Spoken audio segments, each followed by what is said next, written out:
नमस्कार। ज़िंदगी सुपरफास्ट में सभी हिंदी प्रेमियों का बहुत बहुत स्वागत, वंदन, अभिनंदन। हाजिर हूँ मैं आज एक व्यंग्य के साथ, और यह व्यंग्य जो है वह मनुष्य का जो मूल स्वभाव है उसको अभिव्यक्त करता है। और इस व्यंग्य को लिखा है प्रसिद्ध व्यंग्यकार हरिशंकर परसाई साहब ने। कहने की आवश्यकता नहीं, आप समझ गए होंगे। व्यंग्य का नाम है वैष्णव की फिसलन। इस व्यंग्य में बहुत सहज ढंग से परसाई साहब ने जो मानव स्वभाव है, स्वार्थ का स्वभाव है, उस पर बहुत गहरी चोट की है और बहुत एक पैनी नज़र रखी है।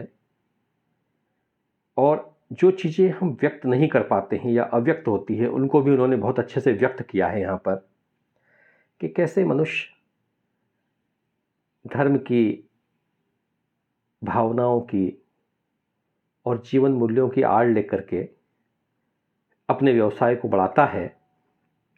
और ख़ास बात यह है कि उसमें भगवान को भी पार्टनर बना लेता है, जबकि भगवान का व्यक्ति के व्यवहार से कोई लेना देना नहीं होता।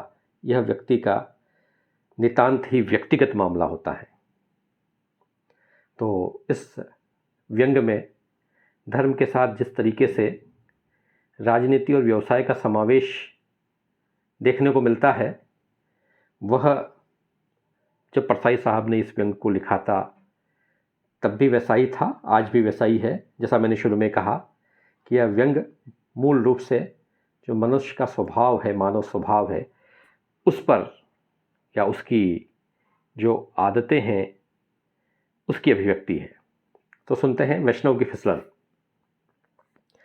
वैष्णव करोड़पति हैं, भगवान विष्णु का मंदिर, जायदाद लगी है, भगवान सूदखोरी करते हैं, ब्याज से कर्ज देते हैं। वैष्णव 2 घंटे भगवान विष्णु की पूजा करते हैं, फिर गादी तकिए वाली बैठक में आकर धर्म को धंधे से जोड़ते हैं। धर्म धंधे से जुड़ जाए, इसी को योग कहते हैं। कर्ज लेने वाले आते हैं, विष्णु भगवान के वे मुनीम हो जाते हैं। कर्ज लेने वाले से दस्तावेज लिखवाते हैं। दस्तावेज लिख दी, रामलाल वल्द श्यामलाल ने भगवान विष्णु वल्द ना मालूम को ऐसा जो कि। वैष्णव बहुत दिनों से विष्णु के पिता के नाम की तलाश में है, पर वह मिल नहीं रहा। मिल जाए तो वल्दियत ठीक हो जाए। वैष्णव के पास नंबर 2 का बहुत पैसा हो गया है, कई एजेंसियां ले रखी हैं, स्टॉकिस्ट हैं। जब चाहे माल दबाकर ब्लैक करने लगते हैं, मगर 2 घंटे विष्णु पूजा में कभी नागा नहीं करते। सब प्रभु की कृपा से हो रहा है। उनके प्रभु भी शायद 2 नंबरी हैं, 1 नंबरी होते तो ऐसा नहीं करने देते।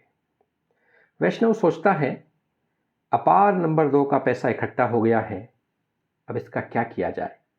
बढ़ता ही जाता है। प्रभु की लीला है, वही आदेश देंगे कि क्या किया जाए। वैष्णव एक दिन प्रभु की पूजा के बाद हाथ जोड़कर प्रार्थना करने लगा, प्रभु आपके ही आशीर्वाद से मेरे पास इतना सारा 2 नंबर का धन इकट्ठा हो गया है, अब मैं इसका क्या करूं? आप ही रास्ता बताइए, मैं इसका क्या करूं? प्रभु कष्ट हरो सबका। तभी वैष्णव की शुद्ध आत्मा से आवाज उठी, अधम, माया जोड़ी है तो माया का उपभोग भी सीख। तू एक बड़ा होटल खोल, आजकल होटल बहुत चल रहे हैं। वैष्णव ने प्रभु का आदेश मानकर एक विशाल होटल बनवाई। बहुत अच्छे कमरे, खूबसूरत बाथरूम, नीचे लॉन्ड्री, नाई की दुकान, टैक्सियाँ, बाहर बढ़िया लॉन, ऊपर टेरेस गार्डन। और वैष्णव ने खूब विज्ञापन करवाया। कमरे का किराया 30 रुपये रखा। फिर वैष्णव के सामने धर्म संकट आया, भोजन कैसा होगा। उसने सलाहकारों से कहा, मैं वैष्णव हूँ, शुद्ध शाकाहारी भोजन कराऊंगा, शुद्ध घी की सब्जी, फल, दाल, रायता, पापड़ वगैरह। बड़े होटल का नाम सुनकर बड़े लोग आने लगे, बड़ी बड़ी कंपनियों के एग्जीक्यूटिव, बड़े अफसर और बड़े सेठ। वैष्णव संतुष्ट हुआ। पर फिर वैष्णव ने देखा कि होटल में ठहरने वाले कुछ असंतुष्ट हैं।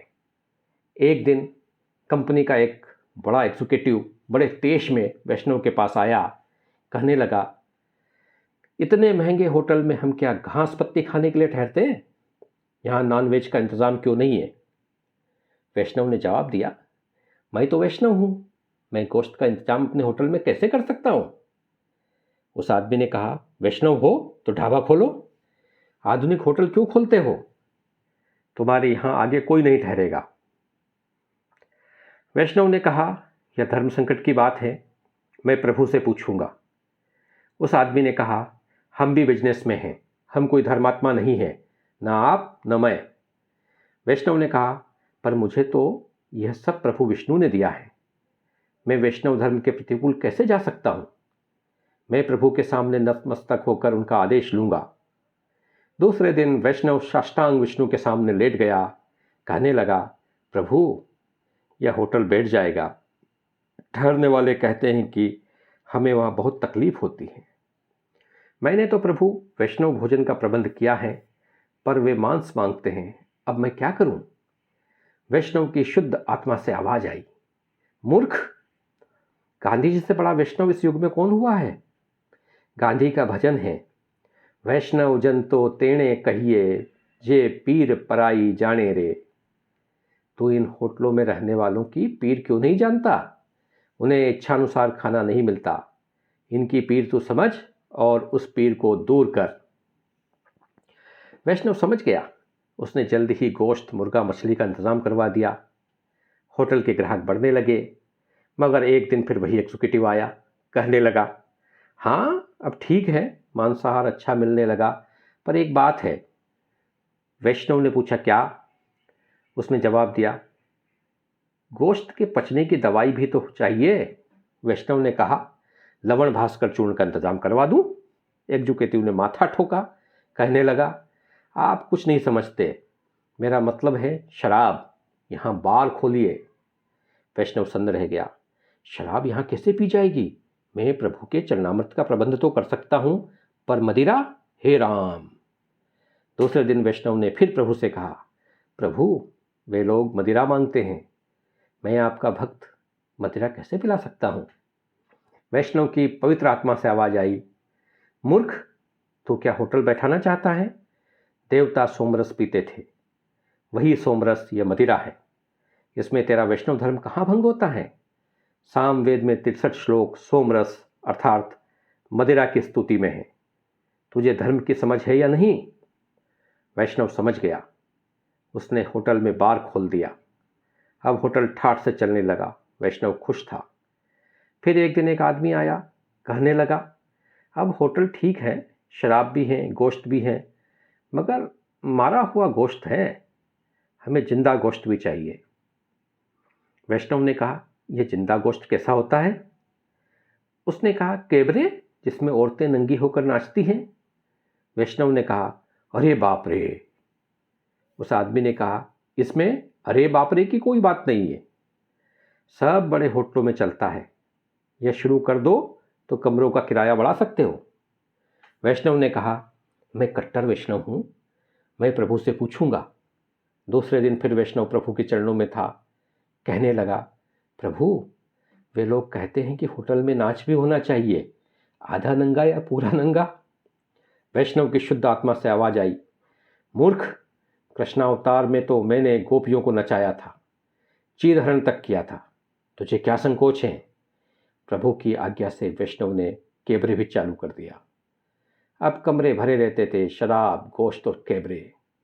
वैष्णव बहुत खुश था, प्रभु की कृपा से होटल भरा रहता था। कुछ दिन बाद एक ग्राहक ने बैरे से कहा, इधर कुछ और भी मिलता है? बैरे ने कहा, और क्या साहब? ग्राहक ने कहा, अरे यही मन बहलाने को कुछ, कोई ऊंचे किस्म का माल मिले तो लाओ। बैरा बोला, नहीं साहब, इस होटल में यह नहीं चलता।